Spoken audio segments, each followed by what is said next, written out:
Resumen de la Biblia del libro Ezequiel, parte número 1. Juicio contra Judá y Jerusalén, capítulos 1 al 24. Introducción.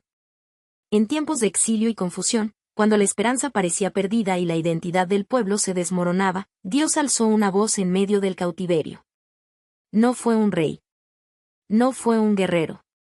Fue un sacerdote. Un hombre arrancado de su tierra, llevado lejos de Jerusalén, hacia los ríos de Babilonia, donde el polvo del desierto se mezclaba con las lágrimas de un pueblo caído. Allí, en el lugar menos esperado, Dios abrió los cielos. Y le habló a Ezequiel.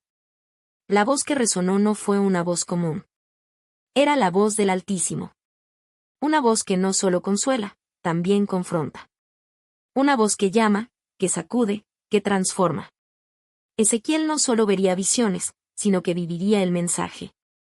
Él sería señal, espejo y advertencia. Su vida misma se convertiría en un mensaje profético. Este es el inicio de una visión impactante, donde se revela la gloria de Dios. Una gloria que no está limitada al templo, ni confinada a Jerusalén. Una gloria que se mueve, que viaja, que arde en santidad. Pero junto con esa gloria, también se levanta el fuego del juicio.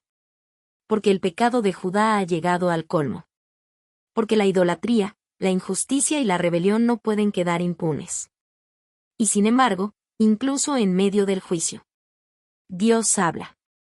Dios llama. Y Dios no olvida. Esta es la historia de un hombre, de un pueblo. Y de un Dios que aún en el castigo, nunca deja de ser justo, ni deja de amar. Primera parte, la visión de la gloria de Dios, Ezequiel 1.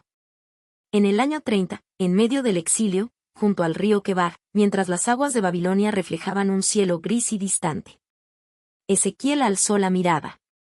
Y entonces, los cielos se abrieron. No fue una simple visión. Fue una irrupción divina. Lo invisible se hizo visible. Lo eterno, palpable. Aparecieron 4 seres vivientes, criaturas majestuosas como nunca antes vistas. Cada uno tenía 4 rostros, de hombre, de león, de buey y de águila, símbolos de inteligencia, fuerza, servicio y visión. Sus alas se extendían con poder, tocándose unas a otras, y sus cuerpos brillaban como el bronce bruñido al fuego. Debajo de ellos, ruedas. No ruedas comunes, sino ruedas dentro de ruedas, girando en todas direcciones sin desviarse. Sus aros estaban llenos de ojos, ojos que todo lo veían. Ruedas vivas, como si tuviesen alma. Resplandecían como topacio ardiente. Los seres se movían al compás del espíritu. No hablaban, pero su presencia lo decía todo. El Señor de los ejércitos estaba allí. Y sobre el firmamento que cubría sus cabezas, como un cristal puro y estremecedor, apareció un trono. Azul como el zafiro. Inaccesible. Incomparable. Y sobre ese trono, una figura semejante a un hombre. Resplandeciente como fuego desde sus lomos hacia arriba, y como fuego desde sus lomos hacia abajo. Alrededor de él, un resplandor como de arco iris en un día de lluvia. Era la gloria de Jehová. No era un simple destello. Era el trono de Dios moviéndose entre los cielos y la tierra. Era la santidad en movimiento. Era la gloria abandonando el templo, y manifestándose en medio del exilio. Ezequiel no pudo resistir la visión. Sus rodillas temblaron. Sus labios enmudecieron. Su rostro tocó el polvo. Y supo que no estaba soñando. Que no era un delirio de tristeza. Dios mismo se le había revelado. En Babilonia. En el exilio. En el lugar del quebranto, allí descendió la gloria.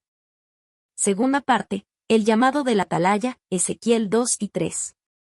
Después de contemplar la gloria indescriptible, Ezequiel oyó una voz. Firme.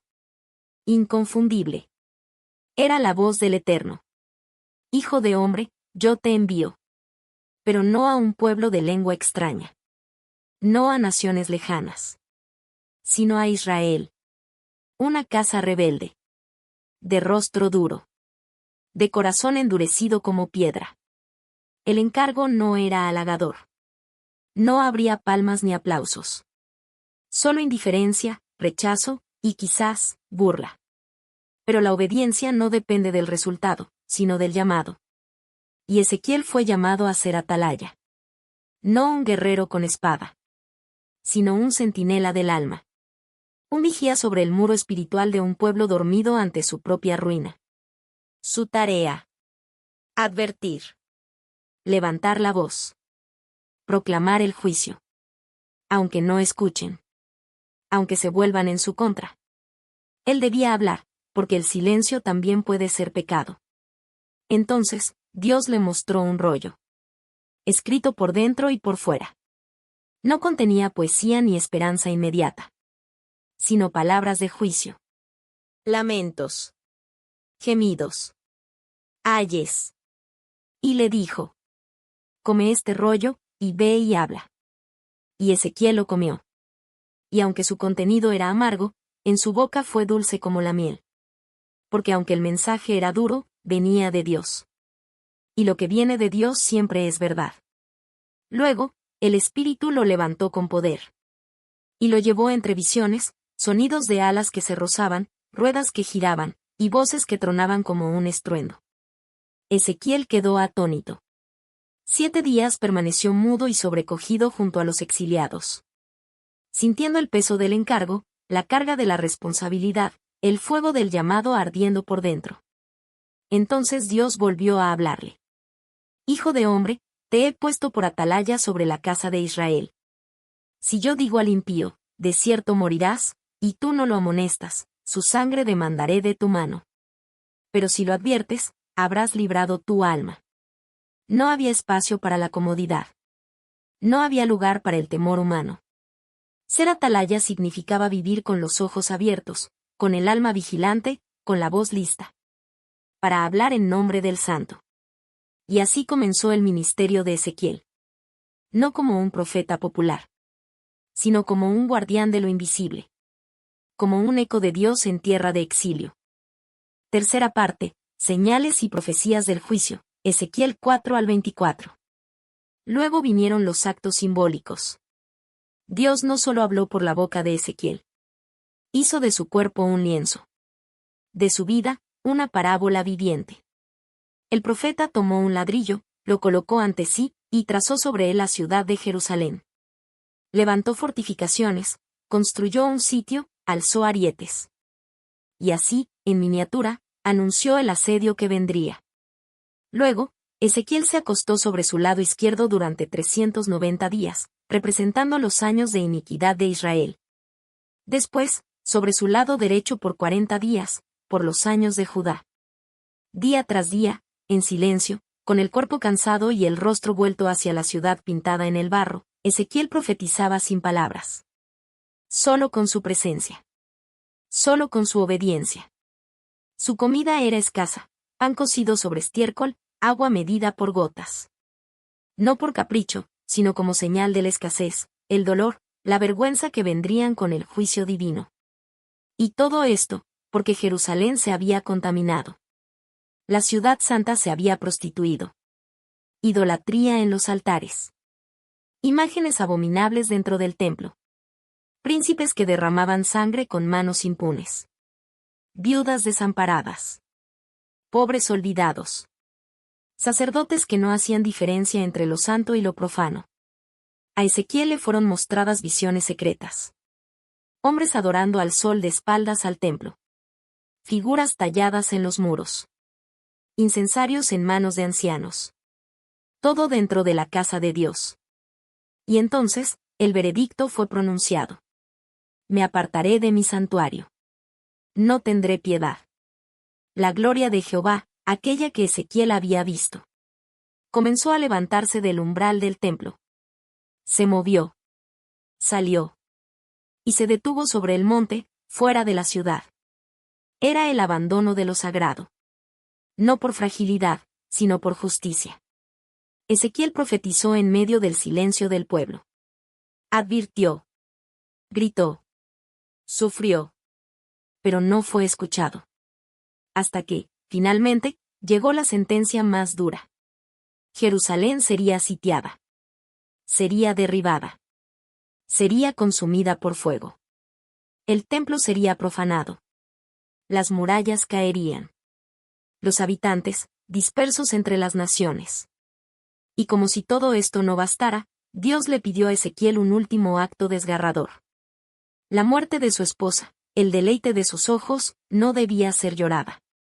Porque así sería con Jerusalén. Aunque amada, sería destruida. Y no habría tiempo para luto. No habría fuerzas para lágrimas. El juicio sería tan severo que el dolor quedaría mudo. Así, a través de visiones, símbolos y palabras, Ezequiel hizo evidente una verdad ineludible. El juicio de Dios era justo. Era inevitable. Y ya estaba en marcha. Conclusión: el silencio antes del renuevo. Pero incluso en medio del juicio, Dios no se olvidó de su pueblo. La destrucción no fue el fin. Fue un llamado urgente al arrepentimiento. Un clamor de justicia que, aunque severo, escondía una promesa silenciosa de restauración. Ezequiel, el profeta del exilio, vivió el peso del mensaje. Su voz fue silenciada por mandato divino. No para siempre, sino por un tiempo. Porque hay momentos en que el silencio también profetiza. La gloria de Jehová, aquella que una vez llenó el templo con fuego y majestad, ahora se había apartado. No por debilidad, sino como señal. No desapareció. Solo esperó.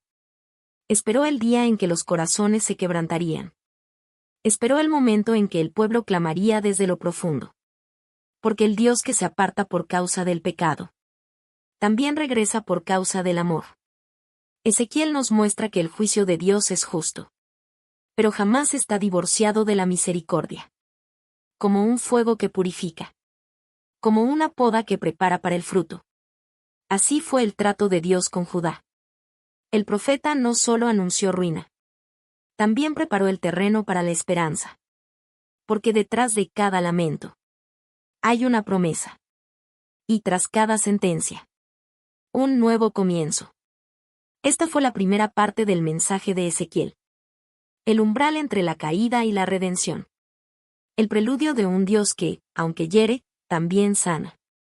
Que aunque castiga, jamás abandona. El principio de un viaje. Hacia la restauración. Hacia la vida. Hacia la esperanza.